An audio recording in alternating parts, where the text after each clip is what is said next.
જે આપણા 2019માં જવાનો શહીદ થયા ત્યારથી લગાતાર આપણા માનનીય આદરણીય નરેન્દ્ર મોદી સાહેબની આપ સ્પીચ બી જોશો તો એમાં પણ એમને ક્લિયર શબ્દોમાં કહ્યું છે કે મેરા દેશ કા જવાન શહીદ હો ગયા.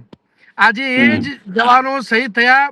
2019માં પણ આજની સરકાર જે હું તો સીધું જ કહું છું કે આખો દેશ ગમગીન હતો અને મોદી સાહેબ ઉપર પૂર્ણ વિશ્વાસ હતો કે ચોક્કસ આપણા જે પેરામિલિટરી જવાનો પણ દેશ માટે યોગદાન આપતા હોય છે.